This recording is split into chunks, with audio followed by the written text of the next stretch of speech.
Soon we will host the World Cup and the Olympics, both of which I got. This extended World Cup features more African teams than ever. 9 African nations are already qualified. While that crackdown on anti-immigration protesters in Minneapolis has seen ICE as well as other agents using lethal force against demonstrators, President Donald Trump, speaking in the last 24 hours, said it's time to tone down, if you will, the approach in the United States to the issue of immigration.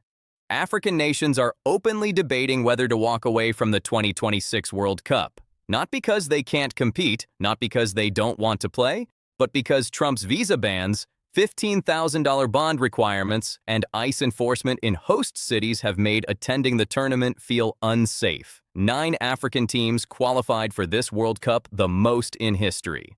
Now, those same nations are asking whether participation is worth the humiliation, the safety crisis that started everything. It is not safe to go to America, not only during the World Cup. Any South African who had an intention to go to America, this is not the time. It is dangerous. Trump's administration just expanded its travel ban to 39 countries. 8 of the 9 African teams that qualified got hit directly. Senegal, Ivory Coast, Algeria, Egypt, Tunisia, Morocco, Ghana, and Cape Verde all made it through qualifying, but their fans are now staring at visa restrictions, bond requirements up to $15,000, and bureaucratic obstacles that make attending matches in America nearly impossible for ordinary people who saved for years just to watch their teams on the world stage. Haiti and Iran face complete travel bans. That means their fans cannot enter the United States at all, even if they have World Cup tickets in hand. Players and team staff are exempt from these restrictions. But the people who make football electric, the fans who paint their faces, who sing in the streets, who turn stadiums into cauldrons of noise, those people are being told they're not welcome. Ivory Coast faces limited visa access due to what the State Department vaguely describes as diplomatic tensions, and the Trump administration made it clear that possessing a World Cup ticket does not guarantee entry into the country. Visa approval is an entirely separate process controlled by U.S. authorities who can deny anyone for any reason they see fit. The administration suspended immigrant visa processing for 75 countries on top of the existing travel bans. While they claim this only affects permanent residency applications and not tourist visas, the distinction means nothing to fans getting their applications rejected or being told to pay bond fees that cost more than their entire trip. African fans are looking at a system where Europeans can breeze through visa waiver programs while they face interrogations, delays, and fees that feel designed to discourage them from showing up. The message is unmistakable. The World Cup is being hosted in a country that does not want black and brown people crossing its borders, even to watch football. We have lived through that, where we had to put our IDs on our foreheads for us not to be beaten up. We cannot guarantee the security of the fence of South Africa if we are allowed in that particular country. But there's another layer to this crisis. ICE enforcement is ramping up in U.S. cities hosting matches. In Minneapolis, ICE agents used lethal force against protesters. That's not theoretical danger. That's documented reality happening right now in one of the host cities. Julius MMA, the EFF leader in South Africa, put it plainly. It is not safe to go to America, not only during the World Cup.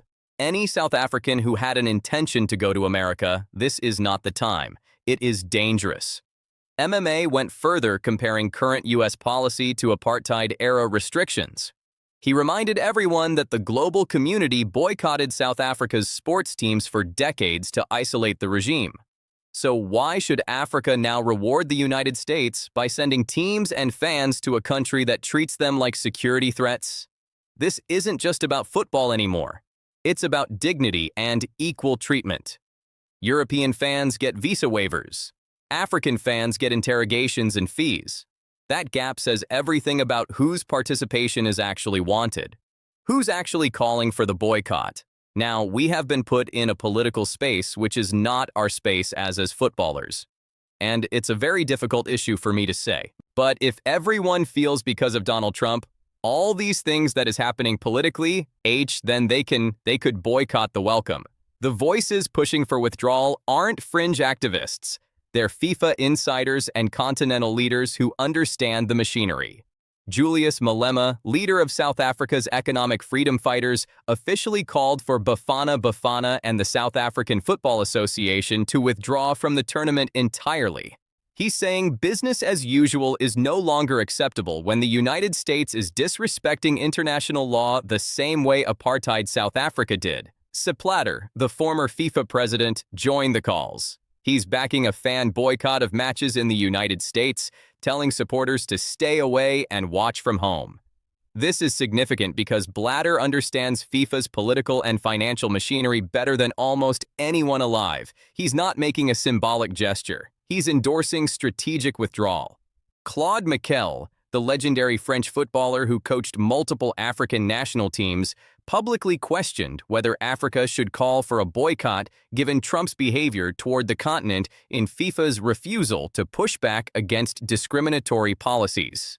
British Parliament members tabled a motion urging global sporting authorities to consider excluding the United States from hosting until it demonstrates compliance with international law. That motion has no enforcement power, but it signals that even traditional Western allies are uncomfortable with what's happening to the World Cup's credibility. CAF, the Confederation of African Football, hasn't officially called for a boycott. No African federation has formally withdrawn. But the silence is deafening because behind the scenes, conversations are happening that could reshape how Africa engages with FIFA tournaments going forward.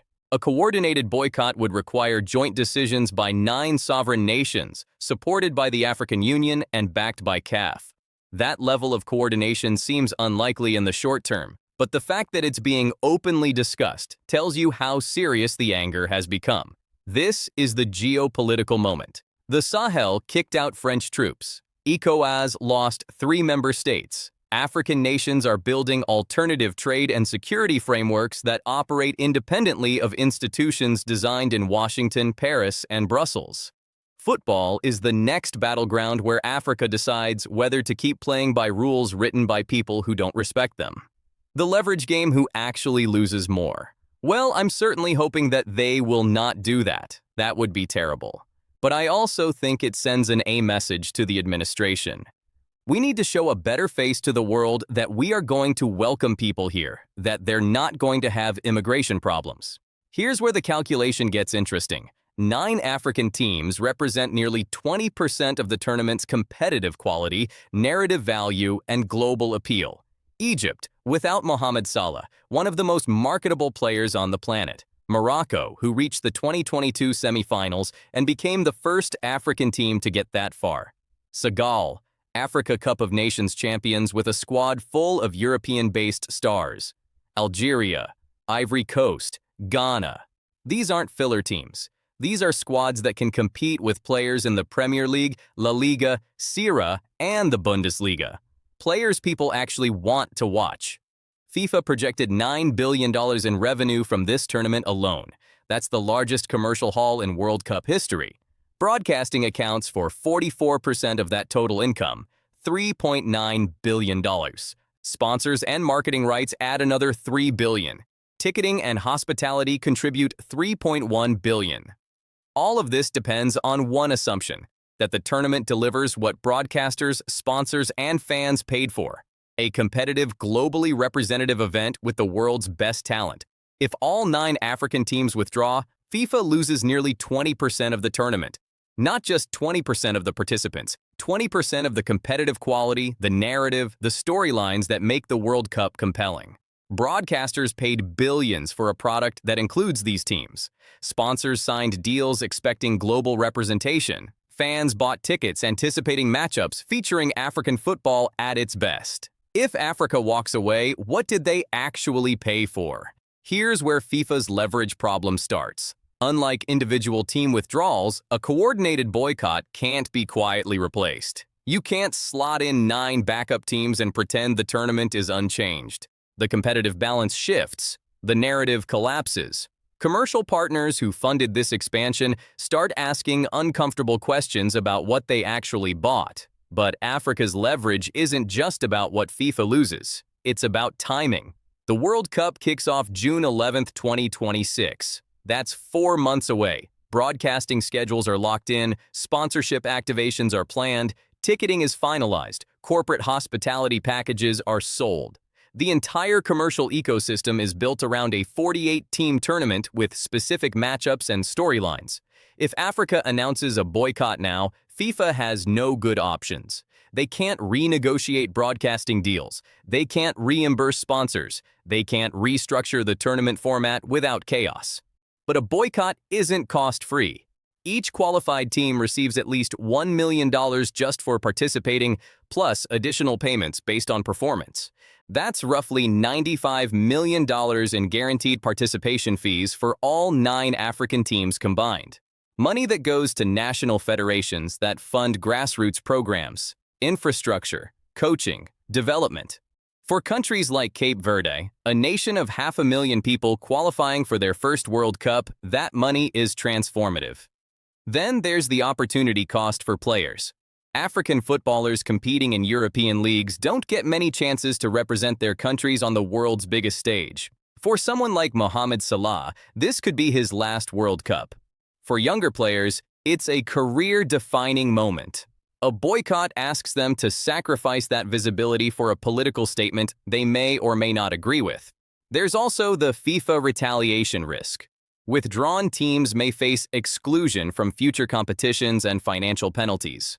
FIFA has enforcement mechanisms and they use them, so the calculation isn't simple. Africa gains leverage in 2026, but potentially loses ground in 2030 and beyond. The coordination challenge is critical. A boycott only works if all 9 teams move together. If Morocco, Senegal, and Egypt withdraw, but Ghana, Tunisia, and South Africa don't, the boycott fragments. FIFA can absorb the loss of 3 teams far more easily than 9. The leverage disappears. The countdown is real. The draw happens in December. The World Cup kicks off June 11th. Either Africa moves together soon or the moment passes.